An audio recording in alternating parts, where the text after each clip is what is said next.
Have you ever had tenants that destroyed the place or left a little bit of a mess in their wake as they left your apartment? Well, I'm just going through that right now, and I thought I'd make a video about it. So, hello everyone, my name is Paul Tripodi, and I took $15,000 and turned it into about $50,000 recurring income year after year. There's a few expenses out of that, but the revenue from that is around 20K. So as it stands right now, about 27K actually. But as it stands right now, I am without one of the bigger chunks of my income coming in. So I had tenants that weren't paying and gave them a lot of information on what could happen if they didn't leave and they continued not paying, and so they left on their own without telling me. So in this video, I think I'm gonna discuss how they essentially destroyed a few things in the property. Didn't really do too much damage, but it's just enough for me to feel like maybe I should be a little concerned about this. So,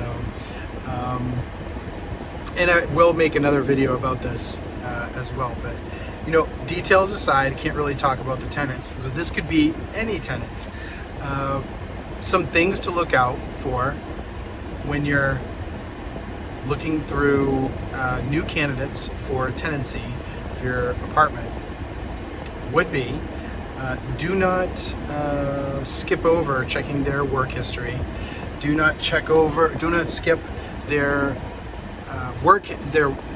Like if they have like employers, call them. And if they have like other landlords listed, call them too. And if they don't list them, or if they don't list their employment or their landlord, you definitely, that you have every right to either ask for it or they shouldn't have the apartment.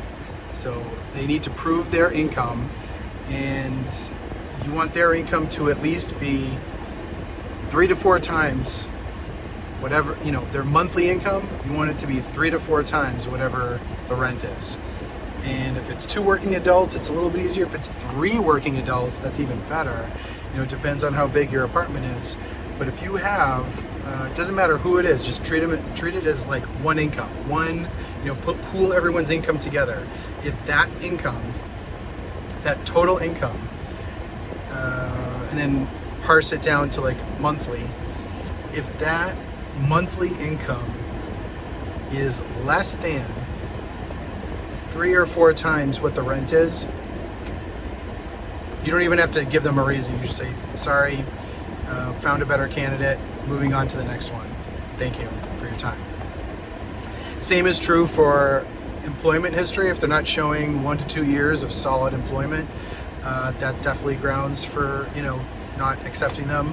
And credit score, just like you and I, like, can you have really good things, like nice car, nice loans with poor credit?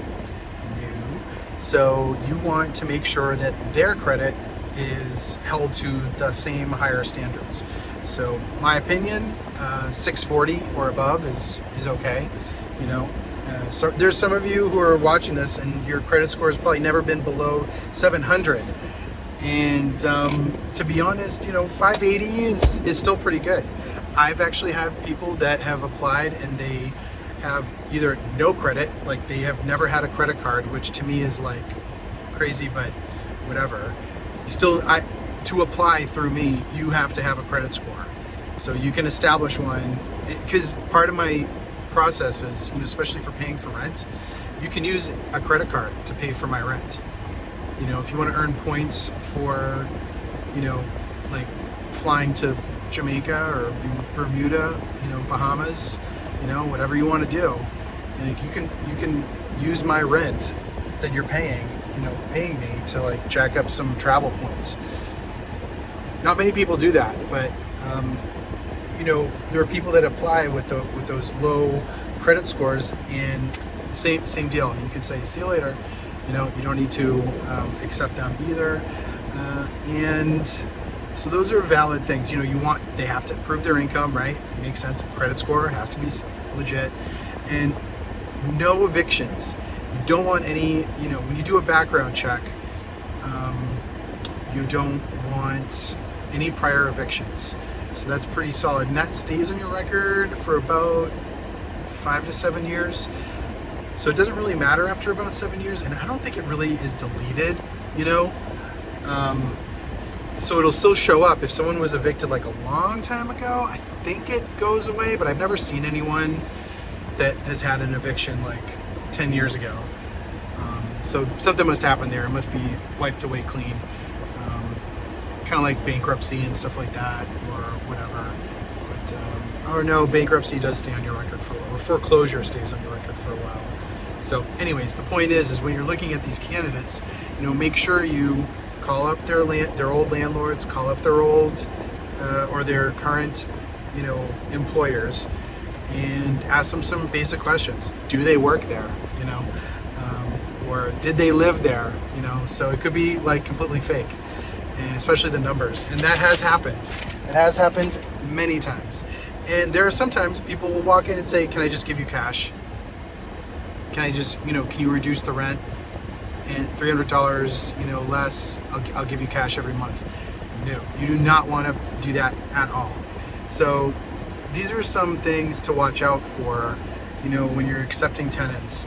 And in the final minutes of this, I wanted you to understand that if you don't adhere to some of those basic guidelines, those are like 3 main lawful or legal criteria that in the court of law, like you could, credit score, evictions, any kind of like jail time or background check, and job history. Those are legit, like measurable, right? It's just like measuring your levels of success. They're measurable ways to select people and eliminate the bad ones and start talking to the ones that are really good. If you do that, you will succeed. You will always find your angel tenants that way. And stay away from the ones who want to pay cash.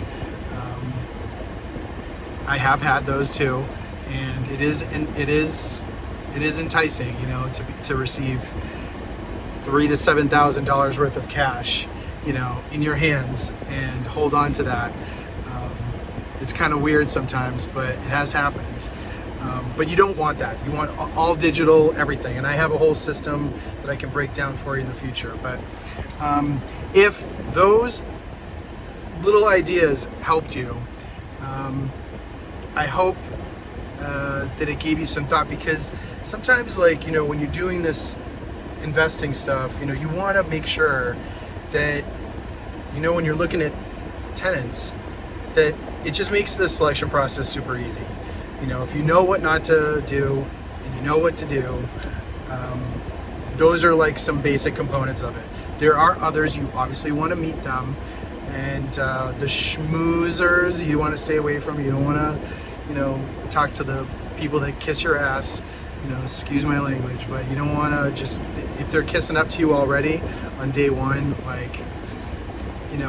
that's the double. It's like dating. It literally is like dating. I mean, it's not like I'm asking people, what their credit score is in the first date, but on the first meetup, you're talking money, because at the end of the day, that's the number one thing on your lease. That's the number one listed item that is on the lease. And especially in my state, but in pretty much any state, if any tenant does not adhere to that first step, paying the rent for non-payment, eviction due to non-payment, that is, in many cases, the only way to evict them. I'm not a lawyer, so don't stick with that. But there's 3 different ways to evict people. I should make a video about that too. So hopefully that was some food for thought for you. It is worth it, because I do have angel tenants. When you do have them, they call you up in the, at night when something's going on, and they say like, "Hey, I just want to let you know this happened and it, you know, I already fixed it or something like that. Like angel tenants are fantastic, you know, or hey, the next door neighbors are having a party. There's kids, there's like whatever. I don't know, like it sounds like it might be a little dangerous because there's cars like going nuts or peeling out and stuff like that. Should I call a cop? I don't know. Like it depends on how much, there's people knocking on my door, they're drunk, and like, what do I do? Call the police. Like there's just little stories that you're gonna learn as time goes on that, you want to know like what your options are. So maybe I'll make more videos about that. But today's video, I just wanted to go through a couple things.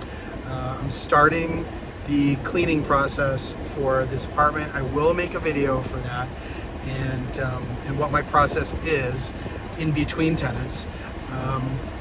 So if you like this video and it brought some value to your journey in real estate investing, I think you will find that the next video that I plan on making will also help you, because it'll iron out some of my my process for upgrading the apartment. When it's in between, I like to do certain things, and all the contractors that I like to call up, and in between tenants, it's little stuff. But stay tuned and subscribe, comment, like this video for more stuff to come. All right, thank you very much.